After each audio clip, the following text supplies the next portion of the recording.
What's up, guys? Jags Nation here to bring you another video. The bye week has finally passed. Week 11, Jaguars at Colts. A crucial game for the Jaguars. Even a big game for the Colts. We are 4-5. The Colts are 5-4. If we win, we go to 5-5, and the Colts will obviously fall to 5-5. But we will be second division, and possibly, maybe even if the Texans lose to the Ravens, only one game out. But I'm not worried about the division right now. I just wanted a wild card spot. And with Nick Foles coming back, you know the Foles magic. I feel like he's done with the Eagles, you know, with the Super Bowl, winning them a Super Bowl, getting Super Bowl MVP. I think he came in last season for Carson Wentz when he got hurt. They were 4-6, got them to 9-7 into the playoffs. But I think we need to go 6-1 in the next 7 games to definitely secure a wild card spot. 5-2 in the next 7 might get you in. That will put you at 9-7. But there's a lot of teams in the AFC in the hunt. I mean, you got even the wild card in general. Let's count the wild card. You got the Bills, you got the Steelers, you got the Raiders, you got the Jaguars, you got the Titans, you got the Colts. I think that's, I mean, basically right now. You might be able to throw the Chargers in there possibly, but I mean, this is a big game, and I'm looking forward to it because Nick Foles is returning. Listen, I was a big Gardner Minshew fan. I still am. I think he is the future of the Jaguars, but I think letting him play like half the season, you know, he got to play half the season, and now he gets to learn behind a Super Bowl MVP in Nick Foles, and he kind of, you know, learn how Nick Foles handles things when it comes to blitzes. If he makes a mistake, how he handles himself on the sideline, like what he does. So I think it's only going to make Gardner Minshew better. But not talking about him anymore right now. Talking about Nick Foles, under center, number 7. We haven't seen him since week 1 when he got hurt with like the 10th play of the game when he threw that beautiful touchdown pass to DJ Chark. But yeah, so he's returning. Now the question is he going to be a little rusty? He has had 2 weeks of practice. I think maybe the first quarter might be a little rusty a little bit, but you know, he's a pro. He's been in this league for a while. I think, you know, it won't be that too bad. But like I said, he might be a little rusty in the first quarter, but then hopefully pick it up later on in the game. So yeah, let's go ahead and go over the injury report. The Jaguars are pretty much healthy from top to bottom. The only one that's doubtful is Seth DeVal, one of our tight ends, which is a little concerning because our tight end depth is not good. I mean, we got Josh Oliver and Ben Koyat basically. That's all we have now for Sunday. But hopefully Josh Oliver can produce pretty well with Nick Foles. Nick Foles does like throwing to his tight ends, so we will see what happens there. The Colts are without T.Y. Hilton, Paris Campbell, the rookie. I believe one of their starting corners are out. And then also Devin Funchess, who I think hasn't played since like week 1, still will not be playing, suiting up for the Colts.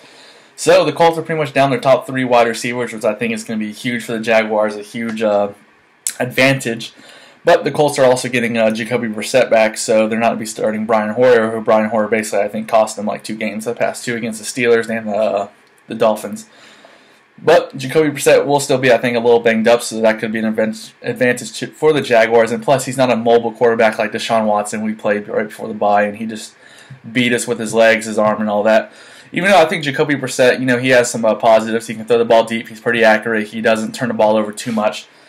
But I think a lot of that has to do with the offensive line. They have arguably one of the best offensive lines in the league, but their offensive line this season hasn't, in my opinion, played as well as it did last year. But it's still a very good offensive lineman. They protect him very well. They run the ball, I think, fairly well with Marlon Mack. And I think that's actually one of the first keys is to stop Marlon Mack.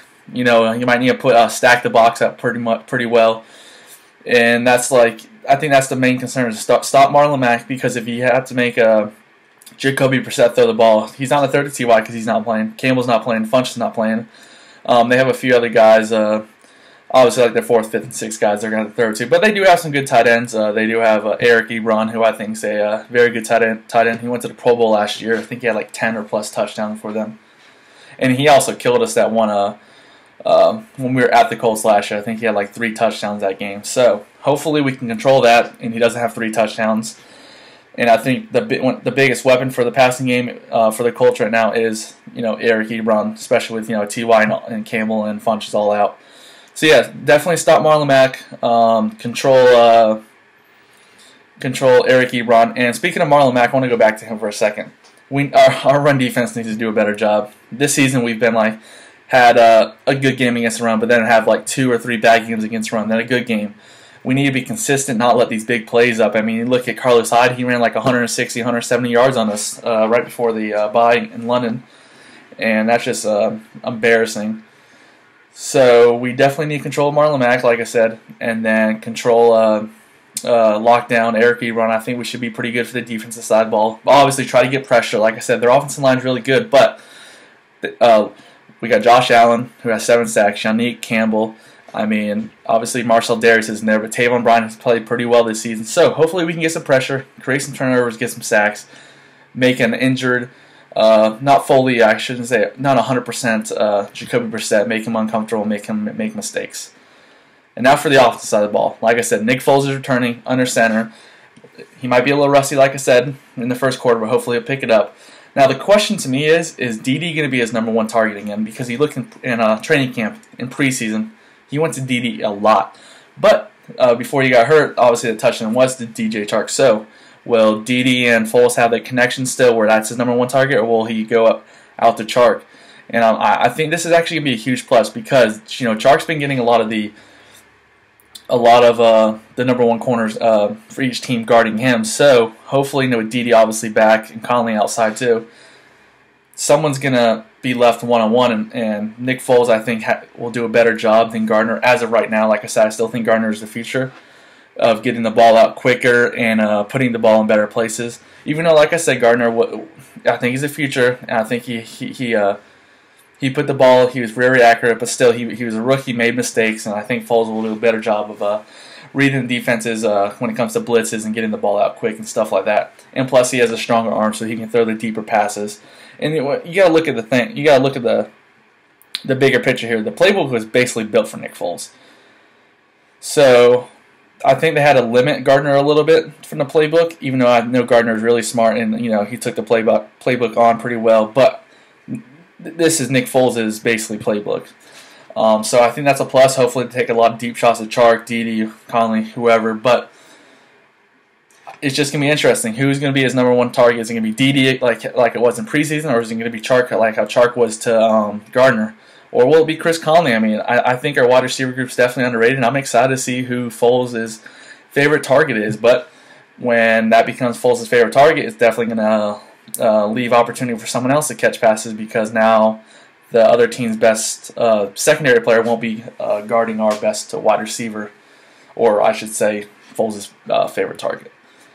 And then the other thing is, hopefully Leonard Fournette can score a touchdown. He only has 1 touchdown in a year. But I think the Colts have only allowed 3 rushing touchdowns this season, so that's a little concerning. But Leonard Fournette is still, I think he has 850 rushing yards this season.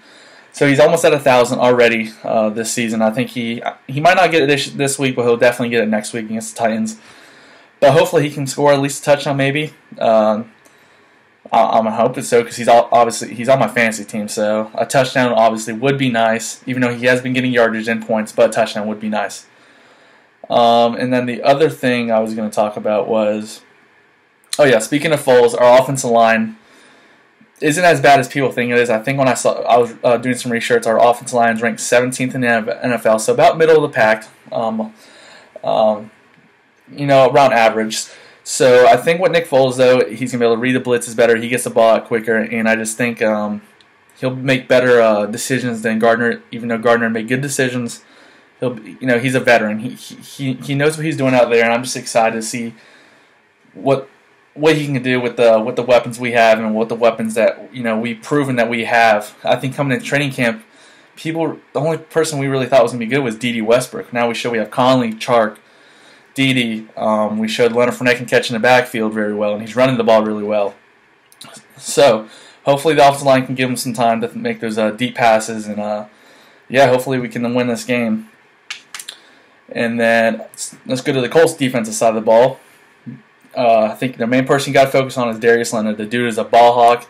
He's a tackling machine, one of the best linebackers in the NFL, in my opinion. He was a rookie last year, and in my opinion, he got snubbed of a defensive rookie of the year. But yeah, the dude's a baller. And they also have Justin Houston, the former Kansas City Chief, who's I think playing pretty good. I think he has 7 sacks in the year, so definitely look out for those two. Definitely 2 of the better defensive players. But yeah, my 2 bold predictions, I guess you can kind of say, one for the offense. I'm going to say Nick Foles goes around 280 yards.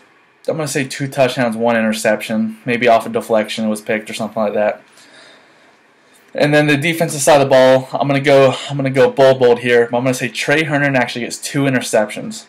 I think Trey Herndon's gonna have a big game because AJ Boyd is gonna lock down their number 1 wide receiver, so that gives Herndon a better chance to make some plays.